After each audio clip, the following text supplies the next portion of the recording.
जय हिंद साथियों, स्वागत है आपका self study classes with Sumit Jain YouTube channel और दोस्तों ऐप में। दोस्तों बहुत सारे स्टूडेंट को ऐप डाउनलोड नहीं करते बन रहा है या फिर कर भी लिया है तो कोर्स भी नहीं देख पा रहे हैं। तो मैं आज उनको बता दूं कि ये जो सेल्फ स्टडी क्लासेस इस प्रकार से जब आप प्ले स्टोर से करते हैं तो ये आपका वेल जो है आइकन उसमें लगा हुआ है ना। तो इस प्रकार से सेल्फ स्टडी क्लासेस आपको सर्च करना है और ऐसे आइकन में आपको ऐप मिलने वाला है। ठीक है, तो दोस्तों हम देखें कि प्ले स्टोर में आपको इस प्रकार से दिखेगा ये सेल्फ स्टडी क्लासेस। ठीक है, ये प्ले स्टोर में आपको सेल्फ स्टडी क्लासेस का ऐप दिखने वाला है। ठीक है, ये इमेज उसमें डली है, ये आइकन, ये लोगो उसमें डला है। ठीक है, अब दोस्तों इसको इंस्टॉल करना है, यहां से आप इंस्टॉल करेंगे। ठीक है, अब इंस्टॉल करेंगे तो वहां पर आपको नंबर मांगेगा, जीमेल नंबर मांगेगा, तो आपको ओटीपी आएगा, तो आप रजिस्टर करके आगे बढ़ेंगे। जय हिंद साथियों, स्वागत है आपका सेल्फ स्टडी क्लासेस ऐप में और दोस्तों यूट्यूब चैनल में। दोस्तों अगर अभी तक आपने सेल्फ स्टडी क्लासेस का ऐप डाउनलोड नहीं किया तो आज ही सेल्फ स्टडी क्लासेस का ऐप जरूर डाउनलोड करें। ठीक है, हिंदी साहित्य का संपूर्ण कोर्स लॉन्च किया गया दोस्तों सेल्फ स्टडी क्लासेस ऐप में। आप मास्टर कैडर एग्जाम की तैयारी कर रहे हैं, टीजीटी, पीजीटी, जूनियर टेट या हिंदी साहित्य से संबंधित किसी भी एग्जाम की तैयारी कर रहे हैं तो सेल्फ स्टडी क्लासेस ऐप आपके लिए दोस्तों बहुत ही बढ़िया ट्रिकी कोर्स लॉन्च किया गया है। विस्तृत अध्ययन जहां पर आपको टॉपिक वाइज टेस्ट और लाइव क्लासेस सारी चीज, डाउट सॉल्यूशन सब कुछ मिलता है, तो जरूर डाउनलोड करें। और दोस्तों आज हम डाउट से जो क्लियर की क्लास लेकर आते हैं, इसी प्रकार से आज हमारी ये 6वीं क्लास है। इसको हम देखते हैं। आपसे पूछा जाता है ढोला मारूरा दोहा के रचनाकार कौन है। ढोला मारूरा दोहा के रचनाकार कौन है। अब दोस्तों ये डाउट्स नंबर 1, यहां पर आपकी दो चीजें मिलती हैं, एक तो कल्लोल कवि और दूसरा कौशल लाभ। ठीक है, अब दोस्तों क्वेश्चन में आपसे जब पूछा जाता है तो एक ही आता है, या तो कौशल लाभ विकल्प में देगा या कल्लोल कवि देगा। ऐसा क्यों? ऐसा इसलिए है कि सबसे पहले जो मूल रचना थी ढोला मारूरा दोहा वो कल्लोल कवि की थी, लेकिन दोस्तों बाद में कौशल लाभ ने इसमें और भी दोस्तों छंद जोड़े, है ना, कुछ पद और जोड़ दिए इस ढोला मारूरा दोहा में, तो ढोला मारूरा दोहा के रचनाकार कौशल लाभ को माना जाने लगा। लेकिन क्वेश्चन पूछा जाता है तो अपन को उत्तर कैसे लगाना? विकल्प अनुसार, क्योंकि ढोला मारूरा दोहा के रचनाकार कल्लोल कवि भी सही है और कौशल लाभ भी सही है। विकल्प अनुसार अपन को उत्तर कल्लोल कवि और कौशल लाभ लगाना, दोनों एक साथ विकल्प में कभी नहीं आएगा। ठीक है, तो ये डाउट्स नंबर 1 आपका क्लियर। दूसरा क्वेश्चन है दोस्तों, आप यहां पर कलम का जादूगर किसे कहा जाता है, यहां से क्वेश्चन आते हैं और दोस्तों कंफ्यूजन यहां से होता है भयंकर, है ना। अगर ये ऐसे क्वेश्चन आपका आएगा कलम का जादूगर तो आपको याद रख लेना राम वृक्ष बेनीपुरी, ऐसे याद कर लेना, बोले वृक्ष की कलम का जादू, वृक्ष की कलम का जादू, वृक्ष की कलम का जादू, तो कलम का जादूगर अगर आए तो राम वृक्ष बेनीपुरी। लेकिन अगर आपसे पूछा जाए कि कलम का जादूगर तो राम वृक्ष बेनीपुरी, कलम का सिपाही तो लगाना प्रेमचंद, कलम का मजदूर किसे कहा जाता है तो प्रेमचंद, भाषा का जादूगर शिव पूजन सहाय को कहा जाता है, और दोस्तों शब्दों का जादूगर कमलेश्वर, शब्दों का जादूगर कमलेश्वर, और बिंब का जादूगर कहा जाता है केदारनाथ सिंह को। तो डाउट्स क्लियर, कलम का जादूगर रामवृक्ष बेनीपुरी, कलम का सिपाही प्रेमचंद को कहा जाता है। ये जीवनी अलग है दोस्तों, एक कलम का सिपाही जीवनी लिखी थी किसने? अमृत राय ने। कलम का मजदूर जीवनी लिखी थी किसने? मदन गोपाल ने। लेकिन अगर कहा जाता है, ये आपसे पूछा जाए कि कलम का सिपाही किसे कहा जाता है तो आप बताओगे प्रेमचंद को। कलम का मजदूर किसे कहा जाता है तो प्रेमचंद को। भाषा का जादूगर किसे कहा जाता तो शिव पूजन सहाय, शब्दों का जादूगर किसे कहा जाता तो कमलेश्वर, बिंब का जादूगर केदारनाथ सिंह। ठीक है, तो इनको दोस्तों अपन को पढ़ना है, इनको याद करना है। ठीक है, और कलम का जादूगर पूछा गया था तो उत्तर होगा राम वृक्ष बेनीपुरी। क्वेश्चन कैसे भी आपसे पूछ लिया जाए आपको तैयार रहना है। ठीक है, अगला डाउट्स दोस्तों अपना है कवि सम्राट किसे कहा जाता है। दो क्वेश्चन यहां से बनते हैं, कौन कौन से? एक तो आपसे पूछा जाता है उपन्यास सम्राट किसे कहा जाता है, दूसरा क्वेश्चन आपसे पूछा जाता है कवि सम्राट किसे कहा जाता। तो दोनों में डाउट्स होता है कभी कभी। तो उपन्यास सम्राट अगर आपसे पूछा जाए तो आपको लगाना है प्रेमचंद, और अगर कवि सम्राट आपसे पूछा जाए तो आपको लगाना हरिऔध। हरिऔध ने दोस्तों नागरिक प्रचारिणी सभा में निःशुल्क सेवाएं दी थी, इसलिए वहां से इनको कवि सम्राट की उपाधि मिली थी। तो कवि सम्राट हरिऔध और उपन्यास सम्राट प्रेमचंद। बोले हरि चाहें तो कवि को सम्राट बना दें, हरि चाहें तो कवि को सम्राट बना दें, तो हरि से हरिऔध और कवि सम्राट हरिऔध, है ना, उपन्यास सम्राट प्रेमचंद। Doubts clear? अगला देखो, यहां पर आते हैं छायावाद का प्रवर्तक किसे माना जाता है। यहां भी बहुत सारे लोगों को डाउट्स है। कैसे? सबसे पहले तो क्वेश्चन नॉर्मल पूछा जाता है। कुछ लोगों की मन में धारणा है उत्तर मुकुटधर पांडे, यहां पर मुकुटधर पांडे नहीं होगा। अगर क्वेश्चन ऐसा आता है कि छायावाद का प्रवर्तक किसे माना जाता है, तो आपका राइट आंसर हो जाएगा जयशंकर प्रसाद। अगर आपसे पूछा जाता है कि रामचंद्र शुक्ल ने छायावाद का प्रवर्तक किसे माना, तब आपका 100% उत्तर होगा मुकुटधर पांडे। अगर आपसे क्वेश्चन पूछा जाता है कि नंद दुलारी वाजपेयी ने छायावाद का प्रवर्तक किसे माना, तब आपका 100% उत्तर होगा पंत को। लेकिन नॉर्मल क्वेश्चन अगर पूछा जाता कि छायावाद का प्रवर्तक किसे माना जाता, तब आपका उत्तर होगा जयशंकर प्रसाद। ठीक है। और अगर आपसे पूछा जाता है कि ईला चंद्र जोशी ने छायावाद का प्रवर्तक किसे माना, तब आपका उत्तर भी होगा क्या? जयशंकर प्रसाद। तो यहां पर 4 विकल्प, 4 प्रश्न आपके बन जाते। रामचंद्र शुक्ल ने किसे माना? मुकुटधर पांडे। नंदुलारी वाजपेयी ने किसे माना? पंत को। ईलाचंद जोशी ने किसे माना? जयशंकर प्रसाद को। और नॉर्मल अगर पूछा जाता है तो जयशंकर प्रसाद। Doubts clear? बहुत बढ़िया, लाइक जरूर कर देना दोस्तों। यहां पर देखो, राग गोविंद किसकी रचना है, या राग गोविंद के रचनाकार कौन है, ऐसा क्वेश्चन आपसे आता है। तो आप दोस्तों कंफ्यूज होते किसमें? एक रचना है गीत गोविंद, और एक रचना है राग गोविंद, और एक रचना है गीत गोविंद की टीका, है ना। तो इसको आप देखो, समझो। राग गोविंद, बोले राग किया गोविंद से किसने? राग किया गोविंद से किसने? मीराबाई ने। तो राग गोविंद की रचनाकार मीराबाई होंगे कि जयदेव? बोले सर नहीं, राग तो मीराबाई ने किया गोविंद से, इसलिए राग गोविंद मीराबाई, है ना। बोले गीत गोविंद के गाए किसने? जयदेव ने, है ना। गीत गोविंद के गाए जयदेव ने, तो गीत गोविंद के रचनाकार जयदेव, राग गोविंद के रचनाकार मीराबाई। ठीक है। अब दोस्तों आपसे पूछा जाता है एक क्वेश्चन और, गीत गोविंद की टीका, गीत गोविंद की टीका, तो गीत गोविंद की टीका किसकी रचना है? तो ये गीत गोविंद की टीका मीराबाई की है। गीत गोविंद की टीका मीराबाई, गीत गोविंद जयदेव, और राग किया गोविंद से मीराबाई ने, तो मीराबाई। Clear doubts? लाइक जरूर कर देना दोस्तों। ठीक है। सरस्वती पत्रिका के संस्थापक कौन थे? अब दोस्तों यहां क्या डाउट्स होता है वो देखो। सबसे पहले तो यहां एक तो होता है संस्थापक और संपादक। संपादक में, ये संस्थापक और संपादक में डाउट्स होता आपके अंदर कि आपने पढ़ा था कि सरस्वती पत्रिका के संपादक आपने अधिकांश महावीर प्रसाद द्विवेदी को पढ़ा, लेकिन आज ये डाउट्स आपका क्लियर होने वाला है दोस्तों। अगर ऐसा क्वेश्चन आए कि सरस्वती पत्रिका के संस्थापक कौन है, संस्थापक कौन है, तब आपका उत्तर हो जाएगा क्या? चिंतामणि घोष। संस्थापक अगर पूछा जाएगा तो चिंतामणि घोष। अगर आपसे पूछा जाए कि सरस्वती पत्रिका के प्रथम संपादक कौन थे, तो प्रथम संपादक में आपका उत्तर हो जाएगा श्याम सुंदर दास। ये प्रथम संपादक थे। क्या थे? संपादक।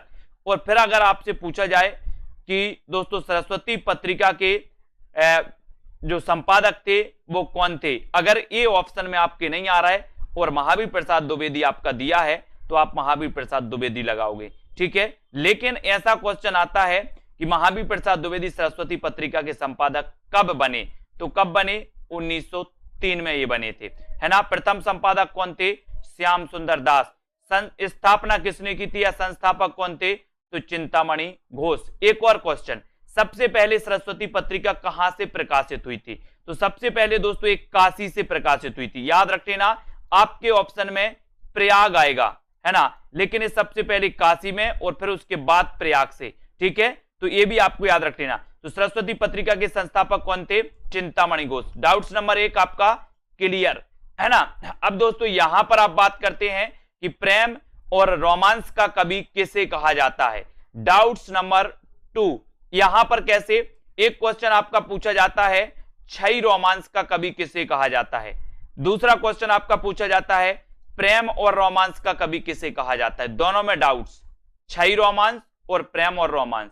ठीक है, तो इसको याद रख लेना दोस्तों कि प्रेम और रोमांस, प्रेम की बात आई तो बोले हमारे अंचल में भी प्रेम किया जाता है, अंचल में, है ना। और छई रोमांस का कवि कौन है, तो छई रोमांस का कवि कौन है, बच्चन। बोले बच्चन क्या करते हैं, बच्चन से बच्चे, बच्चे क्या करते, बोले छई रोमांस करते, छई रोमांस कौन करते, बच्चन। तो बच्चन से छई रोमांस के कवि कहलाते हैं, इन्हें कहा जाता है। और प्रेम और रोमांस का कवि कहा जाता है दोस्तों रामेश्वर शुक्ल अंचल को, है ना। इन्हें प्रेम और रोमांस का कवि कहा जाता है, याद रख लेना। डाउट्स नंबर 2 आपके यहां पर क्लियर हो जाता है ना। प्रेम और रोमांस का कवि रामेश्वर शुक्ल अंचल और छई रोमांस का कवि हरिवंश राय बच्चन, ठीक है। ओके, लाइक जरूर कर देना, अपने मित्रों तक ये सीरीज को जरूर दोस्तों शेयर करें। डाउट्स वाली सीरीज, हिंदी का स्टील किसे कहा जाता है, आपसे पूछा जाता है, तो आप क्या बताओगे, हिंदी का स्टील किसे कहा जाता है, बताइए। 4 विकल्प हैं, अगर आपसे उत्तर बन रहा है तो आपको जरूर बताना है। यहां से 2 क्वेश्चन आते दोस्तों, एक तो आता है एडिशन, हिंदी का एडिशन किसे कहा जाता है, और एक आता है हिंदी का स्टील किसे कहा जाता है, दोनों में कंफ्यूजन होता है।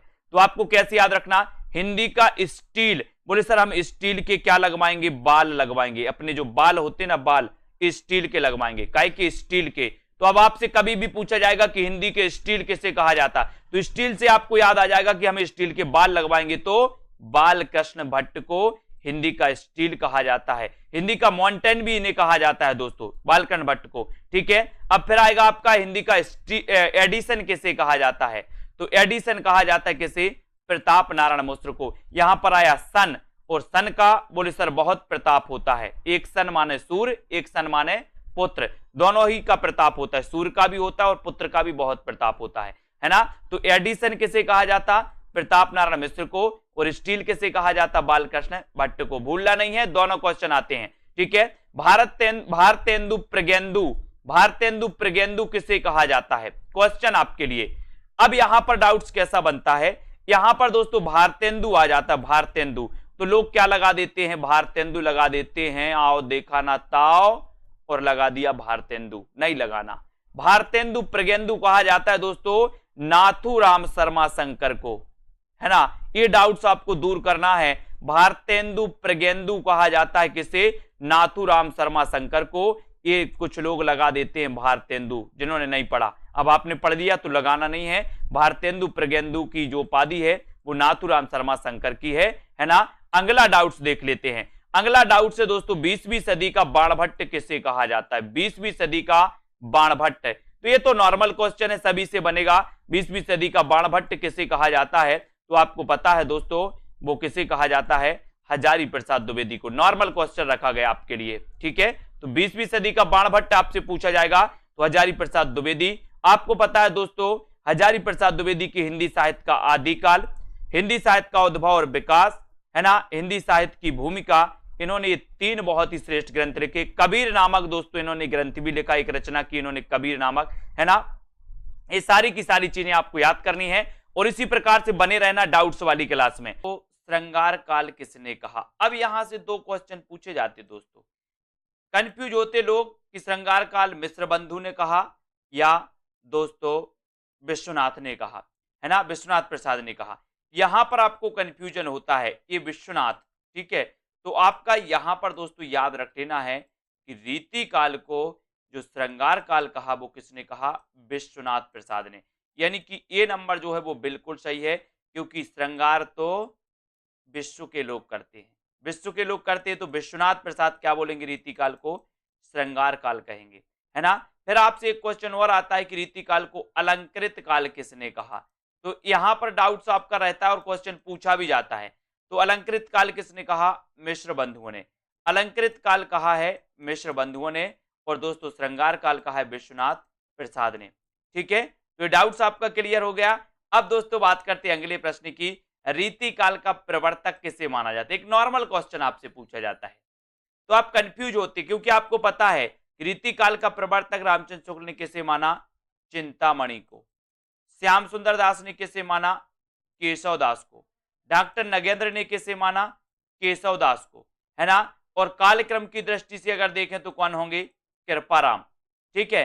तो आपसे देखो कितने प्रकार से क्वेश्चन पूछे जाएंगे। सबसे पहले क्वेश्चन पूछा जाएगा रीति काल का प्रवर्तक किसे माना जाता, तो आपको उत्तर लगा देना केशवदास।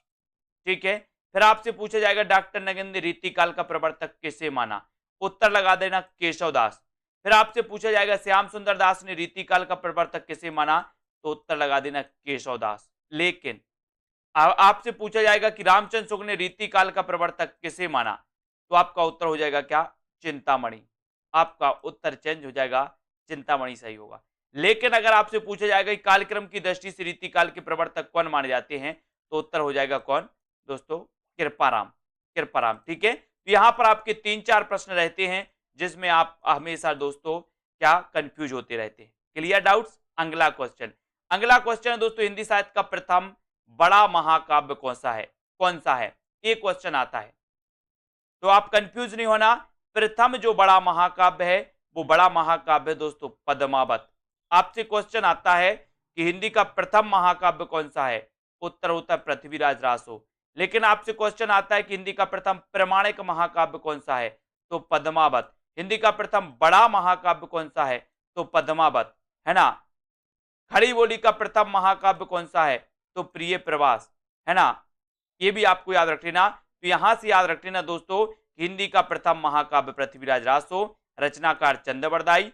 हिंदी का प्रथम प्रमाणिक महाकाव्य पद्मावत, रचनाकार जायसी, है ना। हिंदी खड़ी बोली का प्रथम महाकाव्य प्रिय प्रवास, रचनाकार हरिऔध।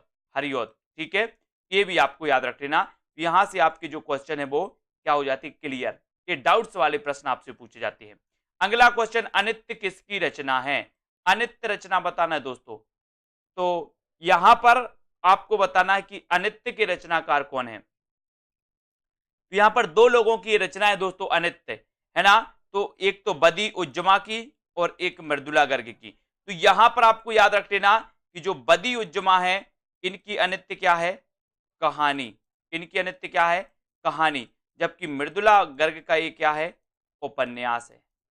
तो अगर आपसे नॉर्मल क्वेश्चन पूछा जाए कि अनित्य किसकी रचना है, तो दो में से आपको कोई एक विकल्प मिलेगा। आपसे पूछा जाए अनित्य कहानी के रचनाकार कौन है, तो आपका उत्तर हो जाएगा बदी उज्जमा। अनित्य अनित्य उपन्यास की रचनाकार कौन है, तो आपका उत्तर हो जाएगा मृदुला गर्ग। ठीक है, ये आपको याद रख लेना। बदी उज्जमा की अनित्य कहानी है, मृदुला गर्ग की अनित्य ये क्या है, उपन्यास है। ठीक है, अगला क्वेश्चन देख लेते हैं दोस्तों, पीली आंधी उपन्यास किसका है। अगर इस प्रकार से क्वेश्चन आपका आता है पीली आंधी उपन्यास, तो मैंने कई बार आपको बताया, बोले सर जब सरसों फूलता है खेतों में, खेतन में जब सरसों फूलता है तो ऐसा लगता है मानो पीली आंधी आ गई हो। कहां पे, खेतन में। खेतन में तो खेतान, पीली आंधी कहां आती, बोले सर खेतन में। तो पीली आंधी उपन्यास किसका होगा, खेतन का, प्रभा खेतान का। लेकिन एक क्वेश्चन और आता है दोस्तों, काली आंधी। काली आंधी ये किसका उपन्यास है, तो काली आंधी कमलेश्वर। का से काली और का से कमलेश्वर। याद रख लेना, कंफ्यूज नहीं होना। पीली आंधी और काली आंधी, पीली आंधी कहां आएगी, खेतन में तो खेतान, और काली आंधी का से काली आंधी, का से कमलेश्वर। ठीक है, तो काली आंधी उपन्यास किसका है, कमलेश्वर को। ठीक है, तो ये तो थे दोस्तों आपके डाउट्स वाले प्रश्न। ऐसे अनेकों वीडियो आएंगे। इसकी रचना है, 4 विकल्प है, महादेवी वर्मा की, दिनकर, प्रतिभा अग्रवाल या फिर अलका सरावगी। अब ऐसा अगर क्वेश्चन आता है तो कई लोग कंफ्यूज होते, कैसे कंफ्यूज होते हैं। डाउट्स नंबर 1, रश्मि और रश्मि रथी, है ना। तो रश्मि तो यहां पूछा गया, तो यहां तो उत्तर आपका महादेवी वर्मा हो जाएगा। लेकिन यहां पर रश्मि रथी पूछा जाता तो उत्तर दिनकर होता। याद रख लेना, कई लोग कंफ्यूज होते रश्मि और रश्मि रथी में। तो रश्मि महादेवी वर्मा जी की रचना है और ये महादेवी वर्मा जी की बौद्ध धर्म से प्रभावित रचना है। कई बार ऐसा भी पूछा जाता है कि महादेवी वर्मा की कौन सी रचना बौद्ध धर्म से प्रभावित है, तो ये रश्मि रचना है महादेवी जी की। ठीक है, बाकी रश्मि रथी किसकी रचना है, दिनकर की। डाउट्स नंबर 1 क्लियर है ना। अब बात करते हैं दोस्तों डाउट्स नंबर 2 की, पिता कहानी के लेखक कौन है। दोस्तों ये 3 लेखकों के द्वारा एक कहानी लिखी गई, जिनमें देखें अपन ज्ञान रंजन की भी पिता कहानी है, महीप सिंह की भी पिता कहानी है, और धीरेन्द्र अस्थाना की भी दोस्तों पिता कहानी है। तो आपको याद रख लेना, बोले पिता ज्ञान देते हैं तो ज्ञान रंजन, है ना। महीप रहते या समीप रहते हैं, ऐसे कर लेना, महीप या समीप रहते हैं पिता, तो महीप सिंह की भी दोस्तों क्या है ना, ये पिता कहानी है। धीरेन्द्र अस्थाना, और दोस्तों धीरे धीरे पिता हमारा क्या करते हैं, ज्ञान बढ़ाते हैं, है ना, हमारा पालन पोषण करते हैं। तो धीरेन्द्र अस्थाना की भी पिता कहानी, तीनों की है, कंफ्यूज नहीं होना कभी, कहानी है और है ना। ज्ञान रंजन जी की पिता कहानी, महीप सिंह की पिता कहानी है, और धीरेन्द्र अस्थाना की भी पिता कहानी है। ठीक है, तो अब आपसे पूछा जाएगा पिता कहानी के लेखक कौन है, तो इन तीन में से एक विकल्प आपके सामने आएगा, उसमें उत्तर आपको टिक करना होगा। ठीक है, डाउट्स नंबर 2 आपका क्लियर। बढ़ते हैं दोस्तों अगले क्वेश्चन की ओर। वसीयत नाटक के लेखक कौन है? वसीयत नाटक, अब यहां भी दोस्तों डाउट्स आपके लिए होता है, क्योंकि ये जो वसीयत नाटक है, ये वसीयत नाटक दो लेखकों का है, एक तो भगवती चरण वर्मा और दूसरे नाग बोडस। ठीक है, तो आपसे जब पूछा जाएगा कि वसीयत नाटक के लेखक कौन है, तो या तो भगवती चरण वर्मा आपके ऑप्शन में होगा या फिर नाग बोडस आपके ऑप्शन में होगा। ठीक है, दोनों ऑप्शन में नहीं आएगा। आपको याद रख लेना कि वसीयत नाटक के लेखक कौन है, भगवती चरण वर्मा और नाग बोडस। बोले नाग की वसीयत भगवती को सौंप दी, नाग की वसीयत किसको सौंप दी? भगवती को। तो नाग बोडस और भगवती चरण वर्मा दोनों का नाटक है वसीयत। ठीक है, तो डाउट्स नंबर 3 क्लियर है ना। अगला क्वेश्चन है दोस्तों, अगला जो अपना डाउट्स है, तीसरा हाथी नाटक के लेखक कौन है? एक क्वेश्चन पूछा जाता है अंधों का हाथी और दूसरा क्वेश्चन पूछा जाता है तीसरा हाथी, दोनों में कंफ्यूजन होता है, तीसरा हाथी और अंधों का हाथी। ठीक है, तो यहां से याद रख लेना तीसरा हाथी ये दोस्तों किसका है? रमेश बख्शी का, ये रमेश बख्शी का नाटक है, जबकि अंधों का हाथी जो नाटक है वो शरद जोशी का है। अब याद रख लेना, बोले अंधों का हाथी जोश में आ गया, अंधों का हाथी काय में आ गया? जोश में आ गया, है ना। और तीसरा हाथी है, बोले रमेश बख्शी का ये तीसरा हाथी है ना। एक हाथी, दो हाथी, तीसरा हाथी, तो रमेश बख्शी का तीसरा हाथी है। ठीक है, शरद जोशी अंधों का हाथी। ठीक है, तो क्लियर। डाउट्स नंबर आपसे पूछा जाएगा तीसरा हाथी के रचनाकार कौन है, तो आप उत्तर लगा देना रमेश बख्शी। आपसे पूछा जाएगा अंधों का हाथी की रचनाकार कौन है, तो आप उत्तर लगाना शरद जोशी। ठीक है, बात कर लेते हैं दोस्तों, और एक और है दोस्तों पागल हाथी। पागल हाथी एक लघु कथा है प्रेमचंद जी की, पागल हाथी। ठीक है, तो पागल हाथी को भी आपको याद रख लेना। अब एक क्वेश्चन और पूछा जाता है दोस्तों, डाउट्स नंबर 5, अभिमान मेरू किसे कहा जाता है? कई बार पूछा गया। अब दोस्तों यहां पर एक तो मेरू आ गया, मेरू, तो बहुत सारे लोग क्या लगा देते हैं? मेरू तुंग लगा देते हैं, लेकिन ऐसा नहीं करना। अभिमान मेरू, पुष्पदंत ने स्वयं को अभिमान मेरू कहा था, है ना। पुष्पदंत ने स्वयं को क्या कहा था? अभिमान मेरू कहा था। तो अभिमान मेरू कहा जाता है पुष्पदंत को, है ना। अपभ्रंश का भवभूति कहा जाता है पुष्पदंत को, याद रख लेना। इनकी एक रचना आपने पढ़ी होगी दोस्तों, महापुराण। महापुराण दोस्तों जिसमें 63 सलाका पुरुषों का वर्णन किया गया है, तो पुष्पदंत को अभिमान मेरू कहा जाता है, ना कि मेरू तुंग को। कंफ्यूज नहीं होना, यहाँ मेरू आया तो बहुत सारे, लगभग मान के चलो कि 50% लोग तो मेरू तुंग लगा कर आते, जिनको नहीं पता होता। ठीक है, तो दोस्तों इसी प्रकार से उत्तरार्ध भक्तमाल के रचनाकार कौन है? अब दोस्तों यहां पर देखो कितने डाउट्स होते हैं। आपसे एक क्वेश्चन पूछा जाता है भक्तमाल की रचनाकार कौन है, फिर पूछा जाता है उत्तरार्ध भक्तमाल के रचनाकार कौन है, फिर पूछा जाता है भक्तमाल के टीकाकार कौन है, फिर पूछा जाता है नव भक्तमाल के रचनाकार कौन है। चारों रचनाओं में आप कंफ्यूज होते हो, लेकिन याद रख लेना ये उत्तरार्ध भक्तमाल की जो रचनाकार हैं वो भारतेंदु हैं, है ना। याद रख लेना, बोले भारत में भक्तों के उत्तर देते हैं भगवान, भक्तों के उत्तर, है ना, तो भारतेंदु हो जाएगा। अगर भक्तमाल अकेला आपसे पूछा जाए तो नाभादास सही हो जाएगा। ठीक है, भक्तमाल के टीकाकार कौन है, तो उत्तर हो जाएगा क्या? प्रियादास। और आपसे पूछा जाए कि नव भक्तमाल के रचनाकार कौन है, नव भक्तमाल के, तो आप राधा चरण गोस्वामी लगा देना। ठीक है, राधा चरण गोस्वामी। तो आपके 4 प्रश्न यहां से बनते हैं। भक्तमाल के रचनाकार नाभादास, उत्तरार्ध भक्तमाल के रचनाकार भारतेंदु, है ना। फिर आपसे पूछा जाता है भक्तमाल के टीकाकार प्रियादास, नव भक्तमाल के रचनाकार कौन है, तो राधा चरण गोस्वामी। ठीक है, डाउट्स नंबर 1 क्लियर। दूसरी बात करते महापात्र किसे कहा जाता है, तो महापात्र आपको बताना है दोस्तों निराला, नरहरि बंदीजन, रहीम या फिर विद्यापति में से। तो यहां पर जो डाउट्स नंबर आपका 2 है, क्या डाउट्स होता है, जिनने नहीं पढ़ा वो महापात्र को सीधे सीधे लगा के आते हैं क्या? निराला। लेकिन आपको पता है कि निराला को महापात्र नहीं महाप्राण कहा जाता है। महाप्राण निराला को, जबकि महापात्र कहा जाता है नर हरि बंदीजन। बोले हम हरि के, नर जो हैं वो हरि के महापात्र हैं, याद रख लेना। नर हरि बंदीजन इन्हें महापात्र कहा जाता है और निराला को कहा जाता है महाप्राण। बोले हमारा महाप्राण निराला है, हमारा महाप्राण निराला है। इस प्रकार से तो डाउट्स नंबर 2 क्लियर। बात करें 3 की, उसने कहा था कि रचनाकार कौन है, आपसे पूछा जाएगा उसने कहा था कि रचनाकार कौन है। तो ये तो सबको पता है कि सर ये जो कहानी है ये फ्लैशबैक शैली में लिखी गई कहानी है और इस कहानी के जो लेखक है वो चंद्रधर शर्मा गुलेरी है ना। उसने कहा था, बुद्धू का कांटा और सुखमय जीवन, इनकी 3 प्रसिद्ध कहानियां मानी जाती हैं चंद्रधर शर्मा गुलेरी की। जबकि दोस्तों उसने नहीं कहा था कि रचनाकार कौन है, शैलेश मटियानी। कभी कभी आपसे पूछा जाए उसने नहीं कहा था कि रचनाकार कौन है, तो आप कहोगे यार कि ये वो ही पूछा होगा, उसने कहा था लेकिन ये गड़बड़ हो गया होगा, परीक्षक ने, प्रिंट करने वाले ने नहीं लिख दिया, अपन तो उत्तर सही लगाएं, है ना।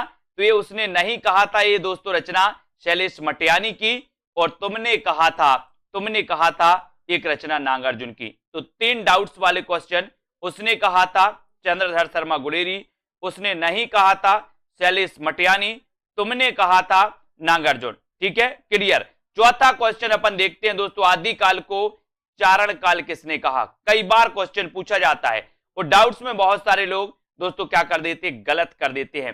तो आदिकाल को चारण काल दोस्तों 2 विद्वानों ने कहा है, एक तो रामकुमार वर्मा ने और दूसरा गिरियर्सन ने। तो अब आप कंफ्यूज नहीं होना, विकल्प में एक ही आएगा, या तो रामकुमार वर्मा आपसे दिया जाएगा या फिर गिरियर्सन आपको दिया जाएगा। ठीक है, तो आदिकाल को चारण काल रामकुमार वर्मा ने भी कहा है और गिरियर्सन ने भी कहा है। ठीक है, क्लियर। आगे देखते हैं दोस्तों, चरणों में गिरे, बोले राम के चरणों में गिरे, तो राम से रामकुमार वर्मा और गिरे से गिरियर्सन, दोनों ने कहा है चारण काल, आदिकाल को। ठीक है, डाउट्स नंबर 5, जो सबसे खतरनाक क्वेश्चन है दोस्तों, है ना, ये क्वेश्चन सबसे खतरनाक है। स्वर्ण युग और स्वर्ण काल, लोग बहुत कंफ्यूज होते हैं, हम भी कंफ्यूज हो जाते हैं, है ना। तो स्वर्ण युग किसने कहा और स्वर्ण काल किसने कहा। तो यहां याद रख लेना दोस्तों, ये मैंने आपको सुधार के दिया है कि स्वर्ण युग जो कहा है वो कहा है श्याम सुंदर दास ने, और स्वर्ण काल जो कहा है वो स्वर्ण काल कहा है किसने, गिरियर्सन ने। इसको आपको याद रख लेना है।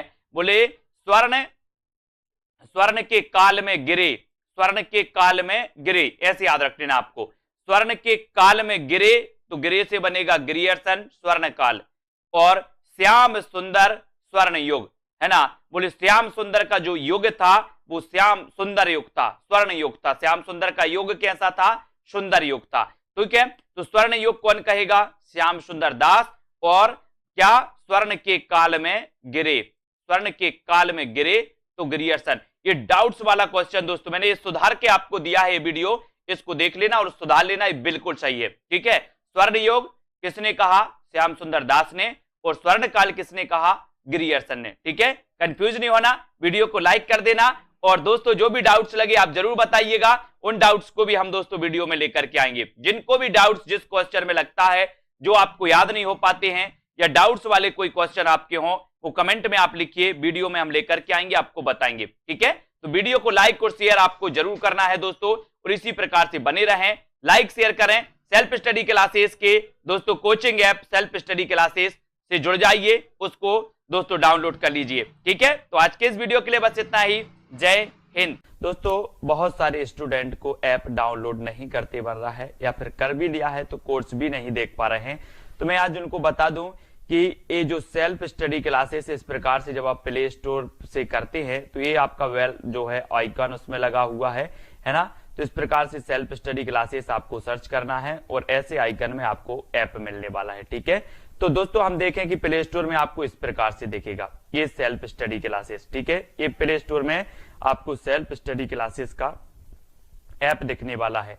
ठीक है, ये इमेज उसमें डली है, ये आइकन, ये लोगो उसमें डला है। ठीक है, अब दोस्तों इसको इंस्टॉल करना है, यहां से आप इंस्टॉल करेंगे। ठीक है, अब इंस्टॉल करेंगे तो वहां पर आपको नंबर मांगेगा, जीमेल नंबर मांगेगा, तो आपको ओटीपी आएगा, तो आप रजिस्टर करके आगे बढ़ेंगे।